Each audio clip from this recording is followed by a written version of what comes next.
భగవద్గీత ప్రథమ అధ్యాయము 28వ శ్లోకము. అర్జున ఉవాచ దృష్ట్వేమం స్వజనం కృష్ణ యుయుత్సుం సముపస్థితం సీదంతి మమ గాత్రాణి ముఖం చ పరిశుష్యతి.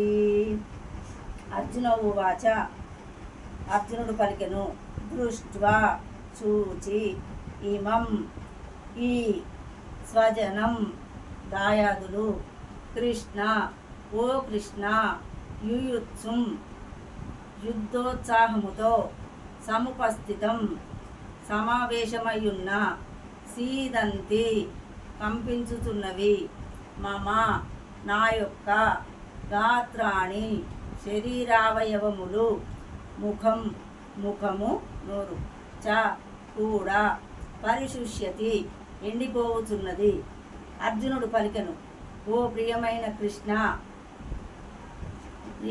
ఓ కృష్ణ, యుద్ధోత్సాహముతో నా ఎదుట నిలిచి ఉన్న మిత్రులను బంధువులను గాంచి నా శరీర అవయవములు కంపించుతున్నవి, నోరు ఎండిపోవుతున్నది. భాష్యము. శ్రీకృష్ణ భగవానుని పట్ల నిష్కపటమైన భక్తి గల ఏ వ్యక్తి అందైనను సత్పురుషులయందు లేదా దేవతలయందు కనిపించు సమస్త సద్గుణములు కనిపించును. అభక్తుడైన వాడు విద్యా సంస్కృతుల ద్వారా ఎంతటి లౌకిక యోగ్యతలను సాధించినప్పటికీ వారితో దేవతా గుణములు లోపించి ఉండును.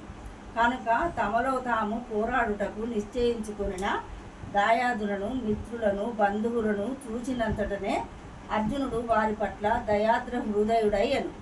తన పక్షమునందున్నట్టి సైనికులకు సంబంధించినంత వరకు అతడు వారి పట్ల ఆరంభము నుండి సానుభూతి కలిగి ఉండెను. అంతేకాకుండా శత్రుపక్షములోని సైనికుల పట్ల కూడా వారి నిశ్చయమైన మరణమును వీక్షించుతూ జాలి పొందెను. అతడట్లు ఆలోచించుచుండగా అతని శరీరావయవములు కంపించనారంభించెను, నోరు ఎండిపోయెను.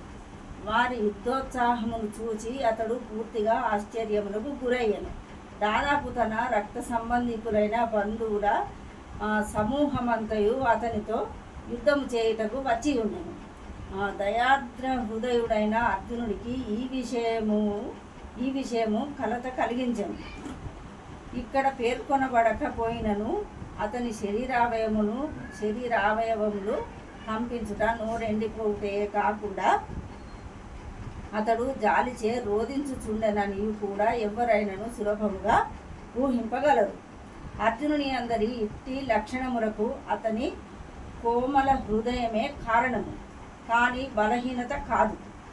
అట్టి కోమల హృదయము శుద్ధ భక్తుని ప్రధాన లక్షణము. కనుకనే శ్రీమద్ భాగవతమునందు ఈ విధముగా చెప్పబడినది. 5, 18, 12 యస్యాస్తి భక్తిర్భగవత్య కించన సర్వైర్గుణైస్తత్ర సమాసతే సురాః హరావభక్తస్య కుతో మహద్గుణాః మనోరథేనా సతి దావతో బహిః. దేవాది దేవుని యందు అచంచలమైన భక్తి గలవాడు దేవతల సద్గుణములను కలిగి ఉండును.